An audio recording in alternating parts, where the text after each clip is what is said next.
Qual é a diferença entre dengue, zika vírus e febre chikungunya? Cientista considerado como uma das maiores autoridades no assunto da Fundação Oswaldo Cruz, tira dúvidas de mais de 200 profissionais de saúde aqui em Goiás. Acompanhe mais detalhes na reportagem. O doutor José Serbino Neto é uma referência quando se trata de dengue, chikungunya e zika.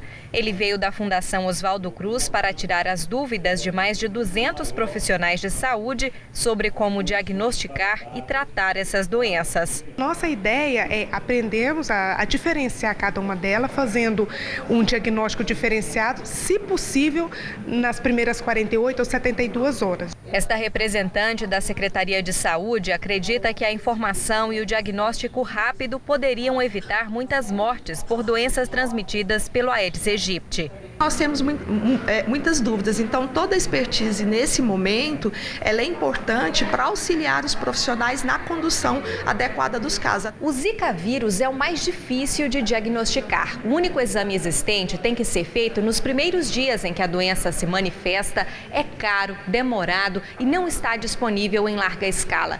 Por isso, a dica do pesquisador é que os médicos iniciem o tratamento com base no diagnóstico clínico, independente do resultado de exames laboratoriais. A gente não deve aguardar a possibilidade de ter o exame laboratorial para tomar as medidas iniciais, que são as que vão prevenir as complicações e os quadros mais graves. As doenças têm sintomas parecidos, mas na dengue as manchas na pele aparecem depois de alguns dias. O paciente fica prostrado. Na zika, a sensação de mal-estar é mais fraca e as manchas vermelhas aparecem bem no início. Já a febre chikungunya causa dores fortes nas articulações que podem demorar meses e até anos para passar. Só em Goiás, mais de 183 mil pessoas tiveram dengue este ano. Há 136 notificações de chikungunya e 29 de zika, nenhuma confirmada. A expectativa é de que em janeiro o laboratório LACEN comece a fazer exames de zika. Hoje, as amostras colhidas aqui são enviadas ao Instituto Evandro Chagas, do Pará. Olha, é claro que tem muitas dúvidas e para isso nós convidamos o infectologista José Serbino Neto para conversar mais com a gente ao vivo aqui no nosso programa. Boa tarde, senhor. Boa tarde, obrigado pelo convite.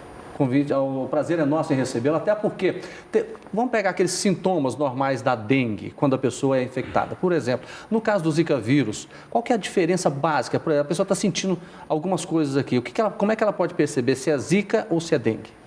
Olha, a gente tem as formas mais típicas de cada um deles. Então, se a gente tivesse que selecionar uma forma típica, mais frequente de Zika, ela vai apresentar um exantema, que são as manchas pelo corpo. Essas manchas, de imediato, deve ser o primeiro sintoma a surgir. Ela pode ter uma febre baixa ou ficar sem febre mesmo. Esse exantema dela vai ser pruriginoso, vai coçar, pode parecer, em alguns casos, uma reação alérgica. E ela pode ainda apresentar conjuntivite, ficar com o olho peremeado, vermelho também. E dor articular, dor no corpo também pode aparecer. Esse seria o quadro mais típico. Da zika. Para a zika. E dengue é os sintomas que todo mundo já conhece, são parecidos. São parecidos. Sendo sintomas parecidos, o tratamento também é parecido? Olha, o tratamento eu diria que ele é parecido porque ele é inespecífico. A gente não dá um remédio específico para dengue, para zika ou para chikungunya. A gente trata as complicações que podem aparecer por conta das infecções. E aí, sob esse ponto de vista, você não precisa saber se aquele paciente naquele momento tem dengue, chikungunya ou zika, o que você precisa é tomar as medidas adequadas para evitar as complicações. Isso faz toda a diferença. Doutor, qual é o período da contaminação da mulher grávida para que isso possa interferir, por exemplo, na vida da criança, no caso da criança em gestação? Olha, a gente vai precisar de mais observações, né, para poder saber exatamente os momentos de maior risco. Os casos que foram relatados até agora, parece que o primeiro trimestre, e isso é verdade também para outras infecções, seria o momento mais crítico, os primeiros 3 meses de gravidez. Se ela se infectar nesse momento, a chance dela ter problemas e os problemas serem mais graves são maiores. Se ela for infectada antes da gravidez, pode ter reflexo?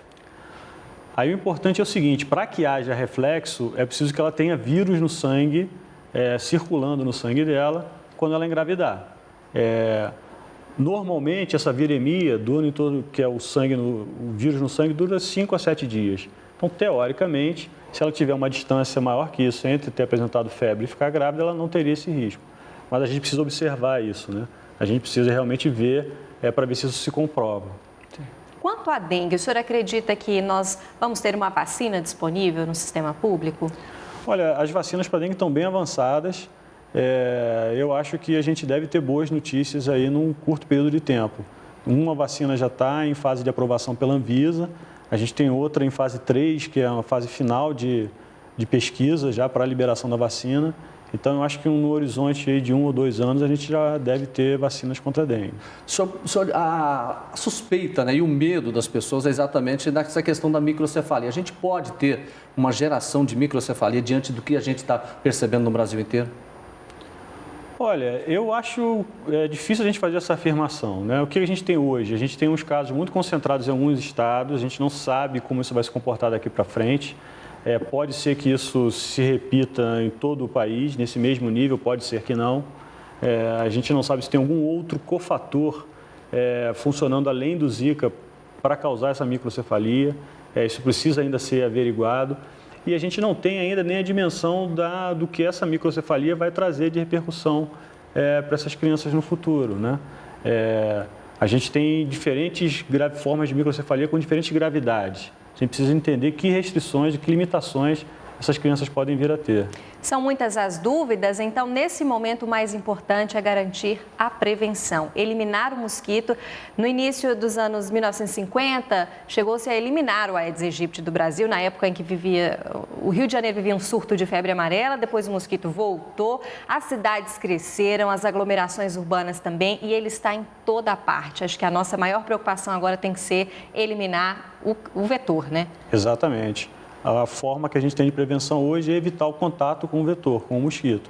Isso é feito eliminando os criadouros, tirando os potinhos com água, aquelas medidas que a gente sabe, e utilizando repelentes e outras medidas de proteção individual. Ok, doutor, muito obrigada pela participação do senhor aqui no Jornal do Meio-Dia.